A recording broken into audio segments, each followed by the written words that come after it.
Hi, I'm Mickey and you're watching Casually Reviewed. Last weekend, me and 5 billion other people got the chance to see Avengers Endgame, a movie that's breaking records and hearts all over the world. Fair warning, there will be spoilers ahead, so if you haven't seen the movie or it hasn't already been spoiled for you, now's your chance to turn away. Otherwise, let's get into it.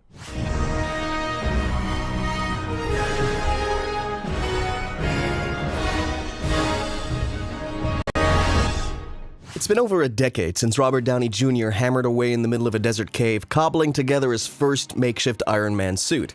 And although Endgame has no post-credits scene, which is a first for a Marvel movie, that's exactly the sound you'll hear once the credits are done rolling and the Marvel Studios logo appears.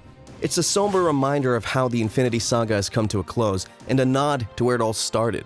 Other franchises have struggled to maintain a consistent and entertaining movie-going experience over half as many feature films, but over the course of 22 movies, Marvel has done just that.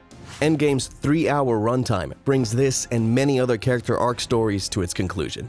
Whether you're a longtime MCU fan or just a casual moviegoer, Endgame is a fun ride from start to finish. I would go out on a limb and say the sad moments outnumber the happy ones throughout the movie, but there are enough applause-worthy events to keep even the most cynical of us happy. That's not to say Endgame is without its flaws. The movie does surprise us with a 5-year jump forward early on, but that's not the only mess in time we get.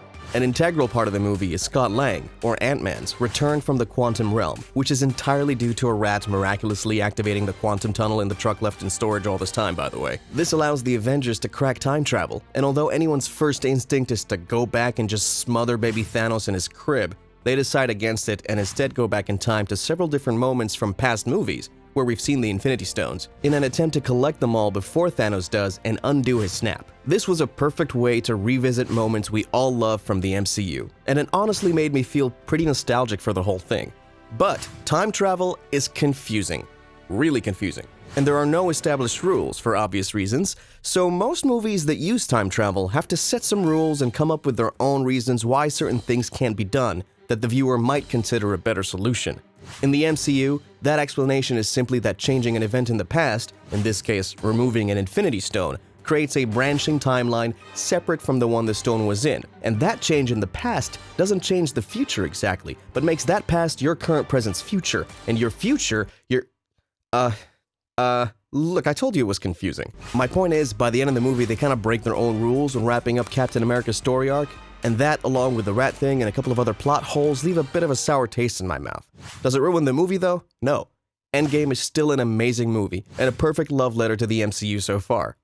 So, lots of people died in Infinity War. 50% of all living creatures, to be exact. But let's focus on ones we're more familiar with. Endgame's title is a reference, of course, to a line Doctor Strange says towards the end of Infinity War, after Thanos leaves Titan with the Time Stone, the 5th of the 6 Infinity Stones that he needs, that was with Strange. He's on his way to pry the Mind Stone out of Vision later, by the way. Strange tells Tony Stark, "We're in the Endgame now." What we didn't know for sure was that this was Strange telling Tony this is part of his plan, that the fight wasn't over. This is just the last leg of it. Now we can see what he was thinking, and why he changed his mind about allowing Thanos to get the Time Stone. In Infinity War, Strange wanted to keep the Time Stone away from Thanos no matter what, but not destroy it, even if it meant sacrificing the lives of Tony, Peter, or both. But once they got to Titan, Strange used the Time Stone to look ahead into 14 million different futures, and saw that in only one, the Avengers win against Thanos. At this point, he decides to give the stone away to save Tony's life. In Endgame, we come to understand that without Tony, the Avengers wouldn't know how to time travel to specific points and get the stones back.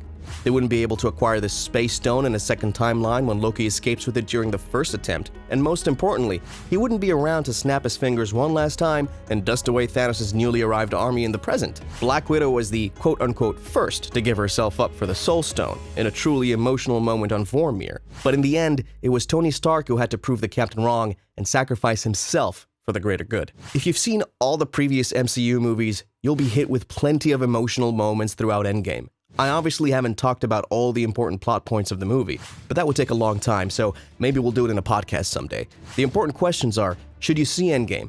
Definitely. Is it a fitting close to this decade-long story arc? For sure.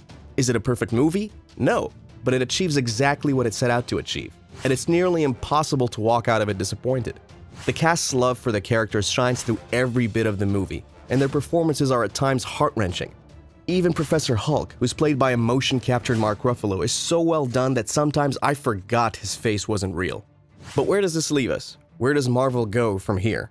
The movie does set up some things for the future of the franchise, both for TV and the big screen. Steve Rogers passes his shield on to Falcon, Thor teams up with the Guardians of the Galaxy, and his dynamic with Peter Quill makes me so excited for Volume 3, by the way. And let's not forget, Loki still escaped with the Space Stone in a branching timeline, which I would guess sets up his upcoming TV show.